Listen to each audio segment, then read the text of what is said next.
Welcome back. You're watching the special edition of Young Turks. We're in conversation with the founder of India's most valued fintech company, PhonePe. But what's the plan? You've talked about some of the verticals that you feel very confident about. But what's the plan as far as IPOing is concerned? Samir, 2023 was the expectation. The world has changed since you made that forecast. What can we now realistically expect? So we'd said 5 years to be IPO ready in 2018. And I think if we were just looking at the payments core business, I think we are well positioned enough. Triple-digit operating growth, triple-digit revenue growth, very close to break even on the core biz. We would have thought about it. But you're right, lots changed. We had to spend a long year and a lot of investors had to actually pony up a lot of tax for us to domicile because we decided we want to list in India. So I think that need be done. And shout out to Walmart and all other investors. Almost 8,000 crores in tax, but I'm happy that we are now domiciled here. So you can sort of now definitely say PhonePe will IPO in India. That one part is done. Second, as you probably know, we raised a bunch of money. We're in the middle of a fundraise, probably close by end of this month. So we're raising up to $1 billion, which I think will fund all of these new ambitions. We want to give it at least a couple of years for these businesses to get incubated to sort of give us a good sense of how big they can get, how much more money needs to be deployed. So at this point, I'd say 24, second half, 25, we'll start looking at the right time for an IPO. Obviously, the market environment also has to change a bit. I don't think it's a good time for tech businesses to go public. And with the money in the bank right now to sort of fund our aspirations, I think we are well placed. We can write this out. Yeah, I guess you're in a lucky position or in a sweet spot, if I could call it that, at this point in time. You do have the luxury of time to take a call on when you would like to IPO because of the fundraise. But, Samir, you talked about moving back to India and domiciling here. And I know that what you said in terms of the Ghar Wapsi tax resonated with a lot of people. And the hope was that perhaps in this budget, the government would have brought in some cheer, but that was not to be. So, how do you see things like this impact the growth and the evolution of India's startup ecosystem, especially in the context of companies looking at the possibility of moving out of India? You decided to come back, but many are actually still considering moving out. What is the single biggest message that you would like to send out to policymakers today? I think the policymakers are definitely aware, and we've done our part in laying the concerns of the startup ecosystem that encourage people to go out in the first case. I will say, I think the venture capitalists who are a very big stakeholder here in the decision of where to list startups and therefore where to domicile them are starting to sort of turn around. I think a lot of the VCs I talk to are heartened by the response to IPOs in the last couple of years in India. I think the market has depth now.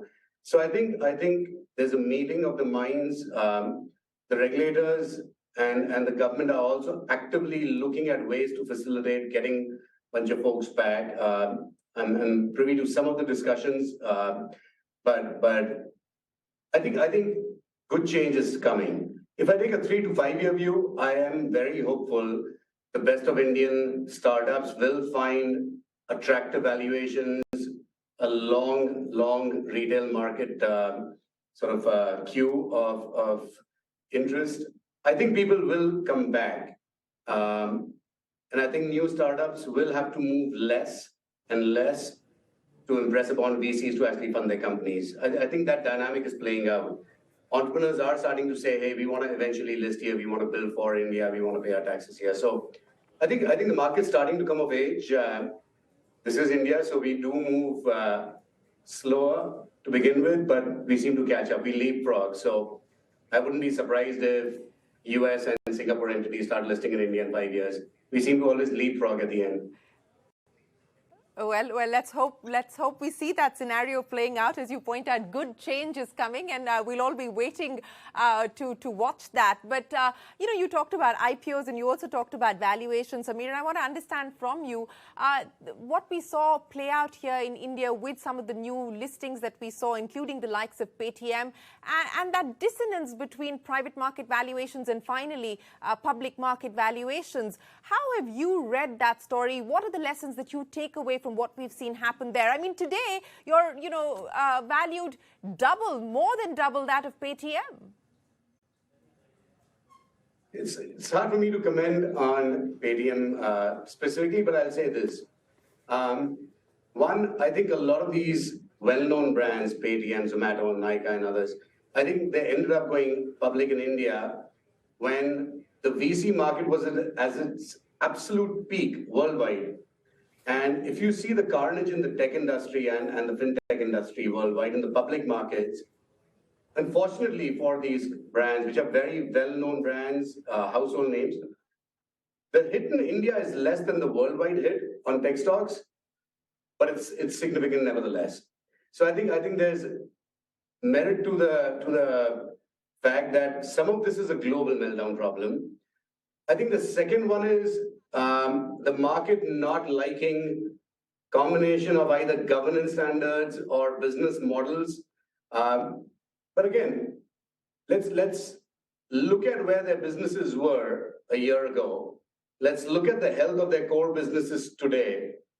And I would contend that while they sort of broke the wall and went public first, they got hit by the market, they're turning around fast. And I'll give the shout out to a Paytm. I think the business looks fundamentally more healthy today than it did 4 quarters ago when we look at it from a distance. So maybe the markets help the players grow up fast fiscally as well. It's a good thing. No, I agree with you. I think the focus on profitability is much needed. And in many ways, we've seen that cost correction play out over the last few months.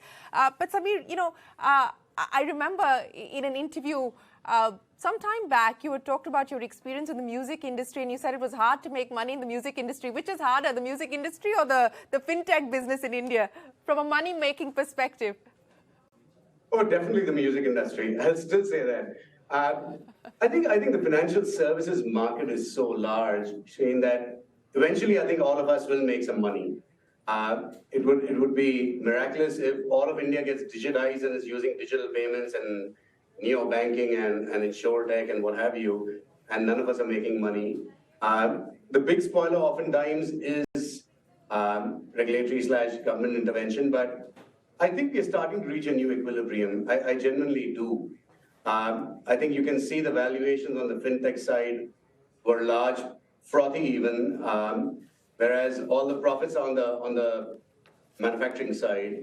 And I think both are course correcting. I think it's going to be a rebalancing of the profits. There's going to be a rebalancing of investments. And I think we land in a good place. I'm always optimistic about this one. And I think fintechs will have their day in the next few years. It's not too far away. Again, I think... Yeah, Samir, I just wanted to understand from you, and I know you're constrained to talk about what happened with Zest Money, but you've decided to not go through with that deal. But, in terms of plugging gaps that you believe you need to plug or looking at areas that you need to expand into, forget Zest Money for now because that's off the table. And, you can feel free to comment or... in a manner that you can on that particular deal. But are you out there in the market scouting for others? No. I think we're pens down. We made 4 successful acquisitions last year.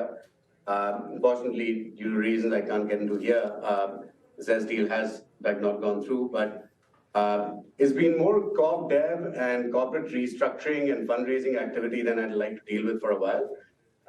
So at this point, we're launching PinCode. We're going to launch some other apps. We're going to build an app store. We're going to launch a host of services. So I'm really excited about going back on the drawing board with my designers and product managers and getting Rahul and the engineers together and building cool stuff. It's been a while. we haven't been able to spend time on the drawing board since COVID started.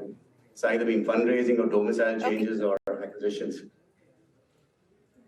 So acquisitions off the table for now, at least off the drawing board for now. So what is being prioritized on the drawing board, Samir? And in terms of the aspiration, you talked about neobanks and so on and so forth. I mean, is a bank an eventual aspiration for you? I don't think I have a hairline left to do that in a lifetime, in this lifetime. I think I'm ambitious enough. We are ambitious enough as a company to try a whole bunch of stuff, but I think manufacturing financial products is not a forte. It's the same reason why PhonePe would not get into what we call the sort of conventional e-commerce businesses. I've spent many, many fruitful and happy years at Flipkart, but building a supply chain or building a lending operation are a lot of work. I think I like the intersection of consumer marketing, consumer product building and design personally. So launching new apps where someone's doing the heavy lifting, whether it's a seller platform or an insurance manufacturer, that's stuff we can do all day long. That's the stuff we enjoy. And I think that's the stuff we're good at, honestly. So, no, I like our banking system. We'll partner with them in everything. But do you see a lot of consolidation within? Do you see a lot of consolidation within the space, given the regulatory changes, as well as the regulatory uncertainty and the macro uncertainty as well? Almost certainly. Said this at an industry at in Kochi recently. There was the entire sort of payments industry. Then I was just saying that the margins are so razor thin, either by policy intent or by market forces, that you can't have 150 people in the payments industry in India. You can't have 100 people trying to sell insurance in India at the same time. The market's not deep enough right now. And as much as we like talking about long-term market penetration, the margins need to play out. So I think capital will consolidate around a few players. I mean, it's cyclical as well, right? So 2021, 2015, there's people getting funded every single day, sometimes twice a day. And then you have the winters. I think winters are good because you learn how to run lean, you shed unnecessary cost, you shed unnecessary ambition even. And I think that will force some consolidation as well. It's inevitable. Well, Samir, we are going to have to take another very quick break, but don't go anywhere. We are back in a moment with more on Young Turks.